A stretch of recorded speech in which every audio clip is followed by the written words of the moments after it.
শালার জামাই তো মুখ সেলাই করে দেবো না কলাম।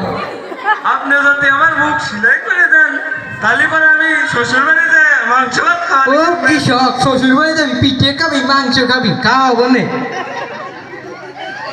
আরে তোর শাশুড়ি তোর জন্য বাপা পিঠে বানাইছে, বাপা পিঠে। ও আচ্ছা শ্বশুর আব্বা আপনি বিয়ে করছেন? শালার জামাই কয় কি, বিয়ে না করলে তোর সাথে মেয়া দিলাম কেম্মা? ও আপনার সরকার আছে? হাই হাই রে, আমার জামাই কয় কি, আমার কয় কি রে, তো মারে দাঁত ভাঙি গেলাম মনে করলাম।